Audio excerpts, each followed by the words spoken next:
Welcome to the No Podcast with me, Nikki Spo. Self-Love Club, what's up, what's up? You are listening to The No, and I am your hostess, Nikki Spo. So I was writing the other day about my life and love and the things that I've experienced, and I decided to make one entire journal, like the actual book, like the entire journal. And if you follow me on Instagram, it's my custom Aries journal. I decided to make that entire journal about love. I literally wrote my first line, "This is a book about love, and this chapter of my life is called The Resurrection." So truth speakers and light seekers, welcome to the Self-Love Club. It is a space where we honor our truths and we live in love deeply, where we stand unapologetically in our essence, where we shine and we bring others to shine with us. You see, the thing is, it's really hard to do that, to shine, when we don't love ourselves. It's actually impossible. Okay, perhaps it's not a universal truth. I can't actually say that with total confidence, but I think it might be. And anyway, I've been there and done that. I've not loved myself, and worse, I've actually hated myself, and it was pretty freaking hard to shine. And it didn't feel good. It felt like shit. Yeah, no. Not liking yourself sucks. Not loving yourself is awful. When we aren't in alignment with ourselves, when we don't love our essence, we're going to hit some road bumps in life that can be inconvenient at best and soul crushing at worst. These things present like self-abandonment, not having boundaries, low standards for how to be treated, feeling angry all the time, feeling like a victim, even though you very may well be, feeling hopeless, always feeling the need to over-explain or justify your feelings, meeting everyone else's needs before meeting your own, if you even meet your own needs at all. So this chapter of our lives, ladies and gentlemen, is the resurrection. I know, it sounds a little bit religious and all that, and that's not really what I mean, but I mean, it can be, right? I'm talking about a homecoming, the rising of the phoenix that is your soul, yes? And that happens when we are on a journey to self-love. It's about freedom. It's about beauty in all things. It's about truth, and it's about actualization. It's about being fully alive, even when fully alive means that things are difficult. It's about hope. It's about freeing ourselves from shame, guilt, and judgment. It's about relieving ourselves from loneliness, for we are never alone when we are at peace with ourselves. This is the homecoming we've been waiting for, or at least I will speak for myself that I have been waiting for, because now, after painstaking release, I personally feel home within myself. I believe in my essence, in my inner beauty, in my love, in my soul gifts, in my ability to give and receive love. Holy, like WH, holy, and holy, HOLY, holy. In the past, I have abandoned myself, and I vow never to abandon myself again. And some affirmations that help me with that are the following. I am alive and I am on fire. I'm an Aries, so I'm a fire sign. So that really hits with me. I am alive and I am on fire.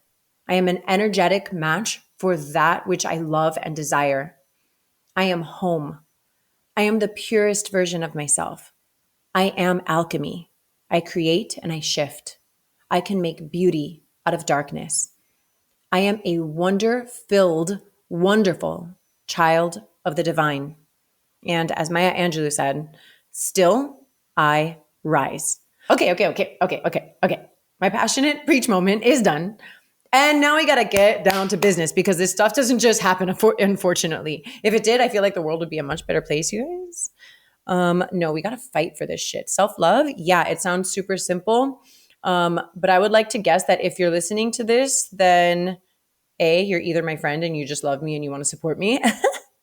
And or B, you've abandoned yourself in one way or another at one space and time in your life. Even the tiniest of abandonments, the ones no one knows about, just you and God. Yeah? So, all right, let's go. First things first, we got to get to know ourselves. Really. Like, really. Who are you? I have this guest questionnaire that I send to potential guests for the show. And the first question on the questionnaire is, who are you? And it really stumps people. No, really. Who are you? Who are you without your job, without your achievements, without your spouse, without your children, without your possessions? Who are you on the inside? We need to get really clear about that. What qualities do you love about yourself? Which areas of your personality do you want to improve on? And let me tell you something. You can fully love yourself and also be like, oh yeah, that thing I do that's not so cool and I want to get better at handling that thing. Self-love is not validating the parts of you that are toxic and harmful. Self-love is actually like looking at those things, those ugly bits of yourself and being like, okay, yeah, we're going to make that better because I want to live better. How do we feel at home within ourselves? I talk about like feeling at home, right? I am home. Like there was a time in my life where I remember being like my dark moments. I'd be like, I want to go home. And I remember thinking like, what does home feel like for me? And I had to go through this process of like coming home to myself. I talk about a homecoming. Like that's what it's about. It's feeling at home within yourself. And what does that feel like for you? Do you feel safe in your mind and body? And if you're not sure, check in. Journaling consistently over a period of time and rereading your thought patterns can be really helpful, along with, hello, a good therapist. Please, please, guys, get to know yourself. Do you even know what you like? And are you doing those things? Do you still say that you like things that you liked like 15 years ago that you don't actually like anymore? Or have you like reassessed your preferences to line up with who you are today? And are you actively doing those things that make you happy? Do you trust yourself? Do you trust yourself to make decisions that are in your best interest? I have an example. So like the other day I was invited to do something and it didn't really sit well with me because it like tickled this like little trigger of mine that I'm well aware of, but I agreed to do it anyway. And there was a glitch in the plans that kind of like didn't tickle my trigger. It kind of slapped my trigger, like the one that I was fully aware of, you know? And I went full spiral meltdown mode. But why? This was a lesson for me in trusting myself, right? Like trusting my instincts. So I learned two things. One, I need to trust myself and my instincts. Two, I need to work on that trigger so that it no longer brings me pain and suffering, right? I don't want to have the pain and suffering. So I have to look at that trigger and I have to work on it. And this is just a small example, but like dozens of other examples like this highlighting your self-trust or your lack thereof will pop up in your life if you pay close attention. So I urge you to pay close attention. Yeah. Also, serving yourself and selfishness are not the same thing. I know, I know. There's this like whole wave of positivity people who are like screaming at you to like be selfish. Yeah, girl, be selfish. And okay, yes, like kind of to an extent. I believe that there's a difference between focusing on yourself and being selfish. Selfish to me has the connotation that we do not care about other people. And I think that is important that we differentiate that here. Taking care of ourselves is not selfish. Prioritizing our health in all of the ways is not selfish. Managing our time so that we aren't burnt out is not selfish. To me, selfishness has more to do with a complete disregard for others, and that's never cool. And I want to talk about intent because intention is very, very, very super, super, super important. The universe knows your intent behind your actions, thoughts, and choices. Like write that down, put it in your notes, remember it for later. The universe knows the intentions you have behind your actions, thoughts, and your choices. You cannot manipulate the universe, guys. Sorry, but you cannot. So it's time to get real pure here. And on the note of purity, when it comes to loving ourselves, let us take a moment, please, to admire how specifically we were made. Honestly, it's fascinating and incredible. What our bodies can do is mind-blowing. Men and women both. I'm amazed, honestly. Also, like on that note too, like I want to talk about something on this topic, especially because I post a lot, especially after having had 3 children, about loving your body the way it is, et cetera, et cetera. But here's an idea, and it might be unpopular opinion, but here you go. Bear with me. You're allowed to love your body, your soul, your mind, and beyond, and still want to fix it.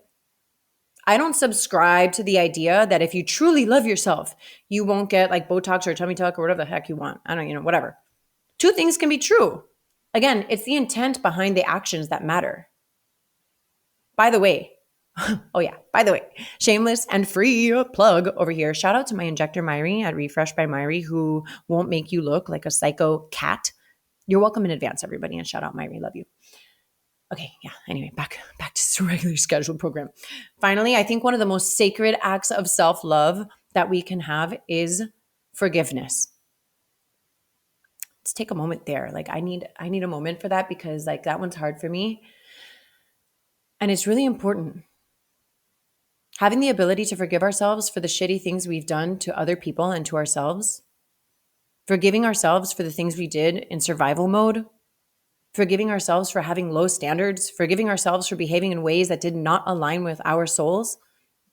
Y'all, self-love club, love is powerful, yeah? Forgiveness, though, to me, might top love because it takes humility, strength, vulnerability, and love to forgive. So we're going to wrap things up. Whether you're coupled up, single, mourning the loss of a loved one, it's complicated, or you're playing the field, I want you to know that you're part of my self-love club now and forevermore. So this week, we celebrate you and all of your magic. Take that into your moment, your day, your week, your month, your life. Love you, light seekers. Over and out.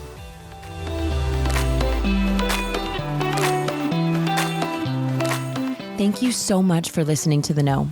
If you loved this episode, go ahead and share it with a friend.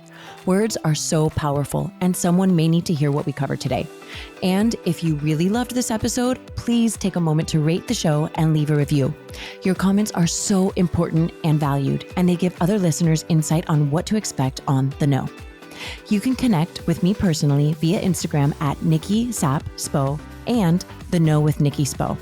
My hope for you today is that you are fearless in looking inward so that you can be your highest, most authentic self and go after the life of your dreams.